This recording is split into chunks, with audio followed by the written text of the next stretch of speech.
Assalamualaikum. Waalaikumsalam. Selamat siang teman-teman. Selamat siang Kak. Gimana keadaan kalian hari ini? Sehat semua? Alhamdulillah. Jadi kita sekarang mau ngadain konseling kelompok ya teman-teman. Nah sebelum ngadain konseling kelompok, boleh nggak aku tahu nama kalian dulu satu persatu?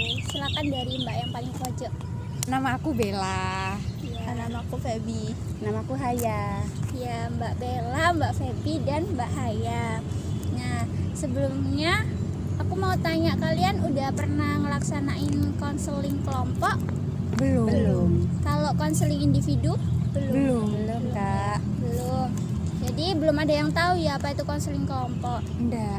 Jadi aku mau kasih penjelasan dulu tentang konseling kelompok. Ya, jadi konseling kelompok itu adalah sebuah proses membantu menyelesaikan masalah secara berkelompok antara 2 atau 3 orang, terserah, pokoknya berkelompok gitu ya teman-teman. Nah, dalam konseling kelompok ini ada asas-asasnya. Yang pertama yaitu asas kerahasiaan. Nah, sudah pasti asas kerahasiaan ini tuh kita sesama anggota kelompok ini harus menjaga kerahasiaannya. Yang kedua ada asas sukarelawan. Sukarelawan itu artinya kita secara sukarela, tidak ada unsur keterpaksaan dalam melaksanakan konseling kelompok ini. Yang ketiga ada asas normatif. Jadi asas normatif ini tuh asas saling menghargai gitu. Jadi kalau misal ada sesuatu yang menurut kalian itu nggak seperti apa yang kalian bayangkan, kalian harus bisa menerima itu gitu loh. Terus yang keempat ada asas keterbukaan. Jadi dalam konseling kelompok nanti kita tuh harus saling terbuka, harus menceritakan masalah kita secara terang-terangan, nggak ada yang ditutupin. Seperti itu ya teman-teman. Iya. Sudah bisa dipahami? Bisa. Nah, selanjutnya aku mau tanya nih, tadi kan udah aku jelasin tentang konseling kelompok dan asas-asasnya. Nah, aku mau tanya dong ke Mbak Haya, konseling kelompok tadi pengertiannya apa sih? Konseling yang dilakukan secara berkelompok itu lebih dari antara 2 sampai beberapa lebih dari 1 orang, pokoknya satu kelompok. Ya benar. Terus tadi kan ada asas-asasnya yang udah aku sebutin. Nah, salah satu asasnya boleh nggak disebutin sama Mbak Bella? Asas kerahasiaan. Iya. Jadi di sini kita satu kelompok ini saling memegang rahasia, dan kalau misal dari Mbak Haya, Mbak Feby maupun saya menceritakan masalah, kita di sini bakal nyaman, bakal percaya satu sama lain karena di sini kita bakal merahasiakannya gitu. Iya benar. Benar sekali. Jadi sekarang kalian udah paham kan tentang konseling kelompok dan asas-asasnya. Nah, sekarang kita mau mulai konseling kelompoknya. Jadi, tapi aku mau ngadain ice breaking dulu nih biar kita nyaman, biar kita nggak tegang ya nggak. Jadi ice breakingnya itu gini, nanti aku kalau nyebutin nama di antara nama kalian nyebutin nama kalian sebanyak angka yang aku sebut. Misalnya aku sebut Feby 5, nanti Mbak Feby nyebutin namanya sebanyak 5 kali, seperti itu ya. Oke, kita mulai. 1, 2, 3. Gini, petik tepuk. Bella 4. Bella. Nah, Bella. iya.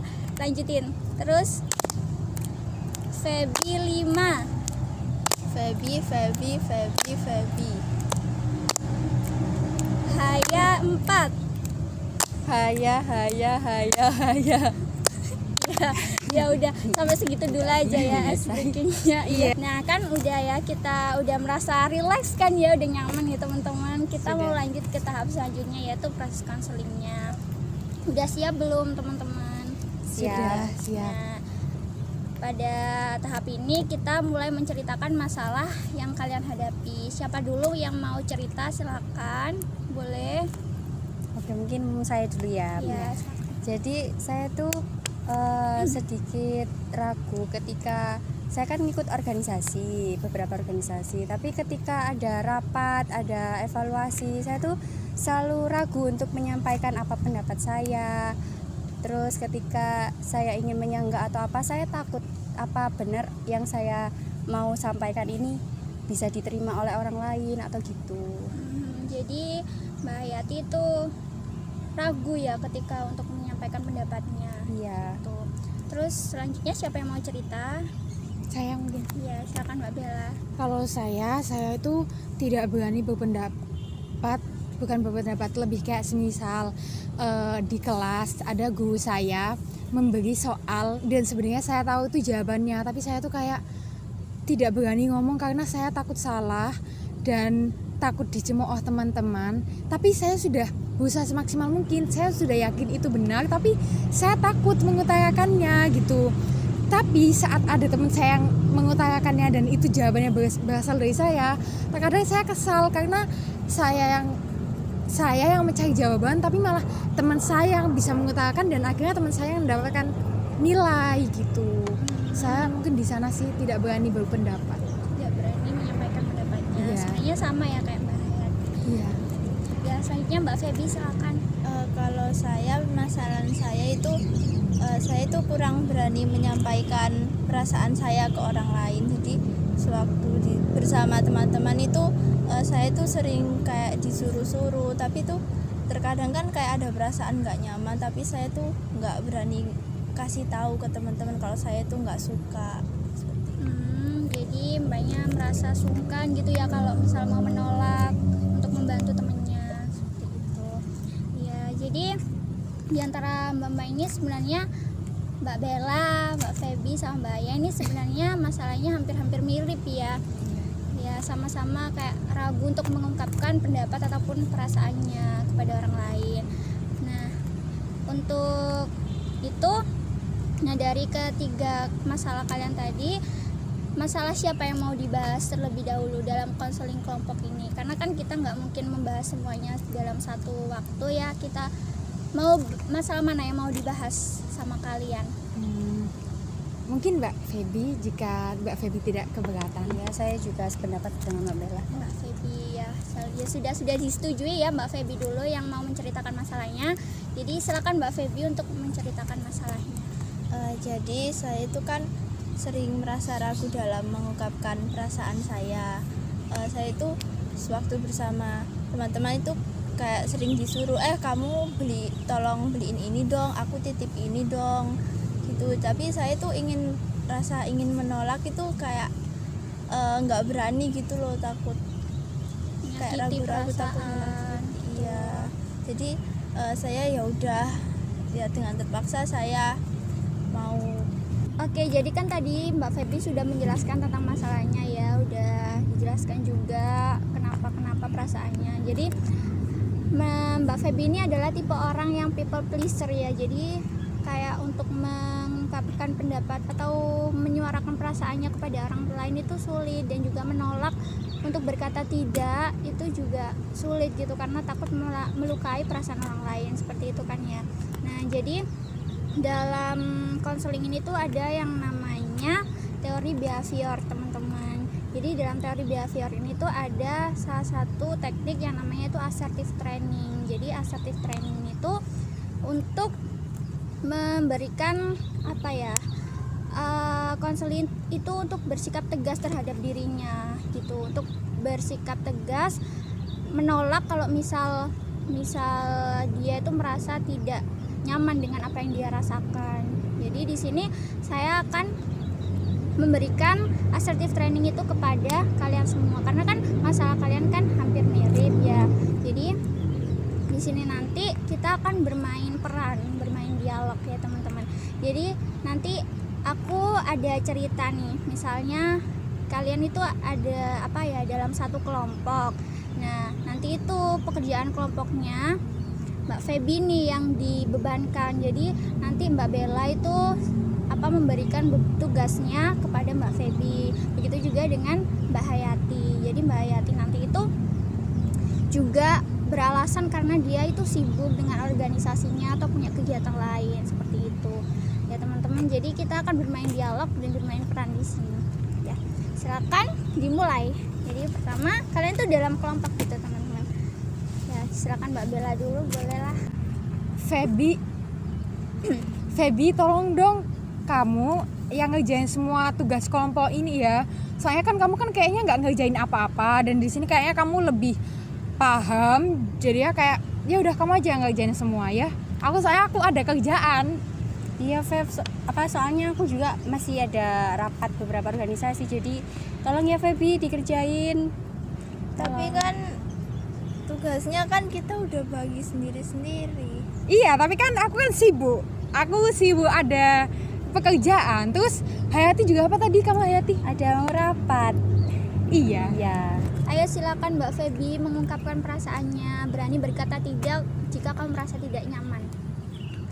Jadi gini teman-teman, maaf sebelumnya, aku kayaknya nggak bisa kalau buat ngerjain tugas kelompok kita semua materi kita, karena kan juga kita kan udah sepakat bagiin materi kita masing-masing kan juga aku sebenarnya juga ada kegiatan yang aku tuh nggak harus sampein ke kalian gitu loh, jadi kayaknya aku nggak bisa kalau keberatan juga kalau ngerjain semuanya.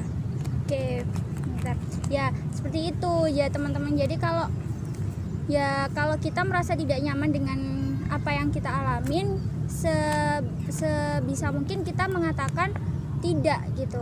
Ya yang dilakukan Mbak Feby tadi udah cukup baik, yaitu mengungkapkan perasaannya, menyuarakan apa yang dia rasakan dan berani untuk berkata tidak dan menolak apabila dia merasa tidak nyaman. Seperti itu ya teman-teman. Jadi kan dalam assertive training itu kan juga punya prinsip, salah satunya itu adalah I'm okay, you are okay. Nah jadi jika kamu merasa baik-baik saja dengan diri kamu, maka kamu gak apa-apa untuk menjalankan itu. Tapi apabila kamu merasa tidak nyaman dengan apa yang kamu rasakan dan kamu merasa terbebani, maka kamu wajib untuk berkata tidak dan wajib untuk meluapkan apa yang kamu rasakan dengan syarat tidak menyakiti perasaan orang lain. Seperti itu teman-teman.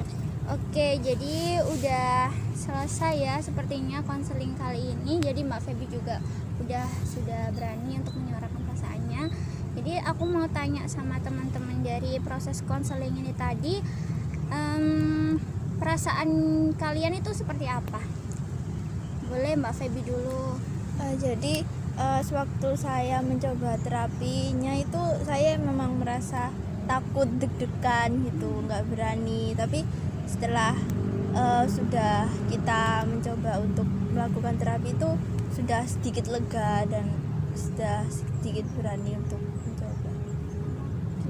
Setelah perasaan, terus selama proses konseling tadi pastinya ada dong pengetahuan yang kalian dapetin. Jadi aku pengen tahu nih pengetahuan apa aja yang udah kalian dapetin, mulai dari Mbak Hayati, silakan. Kalau dari proses konselingnya sendiri ya itu tadi pengertian konseling kelompok, yang mana konseling ini terdiri dari satu kelompok dan beberapa orang, kemudian beberapa asas tadi yang disebutkan. Tadi ada asas kerahasiaan, keterbukaan, normatif, dan kesukarelaan. Nah, setelah proses konseling tadi juga sudah pengetahuan dan perasaan kalian tentang apa yang kalian dapatkan. Selanjutnya perencanaan tindak lanjut kalian, apa yang akan kalian lakukan? Mbak Feby, boleh diutarakan? Jadi mungkin selanjutnya untuk kedepannya saya akan lebih percaya diri, lebih berani dalam menyampaikan pendapat saya, perasaan saya, berani untuk mengungkapkan isi hati, berani untuk berbicara tidak menolak orang-orang. Jadi ya mungkin saya akan mulai dari sahabat terdekat saya. Oke teman-teman, jadi semua masanya kan sudah alhamdulillah sudah terselesaikan ya. Jadi bolehlah ya kita akhiri konseling kelompok kita kali ini. Semoga dari konseling kelompok ini kita mendapatkan ilmu yang bermanfaat. Terus masalah-masalah yang sudah kalian alami juga sudah melegakan perasaan kalian gitu. Ya kita akhiri saja konseling kelompok ini dengan baca alhamdulillah. Alhamdulillah. Lalu kita akhiri dengan berdoa. Silakan berdoa teman-teman. Udah mulai. Udah selesai. Oke, terima kasih untuk waktunya hari ini. Sampai jumpa lain kali. Kalau kalian ada masalah, tidak apalah diceritakan ke saya. Terima kasih. Wassalamualaikum warahmatullahi wabarakatuh. 뭘 자꾸 주저해 감정이 싹 들 때 표현하는 방법은 여러 가지가 있지 하고 싶은 것 갖고 싶은 것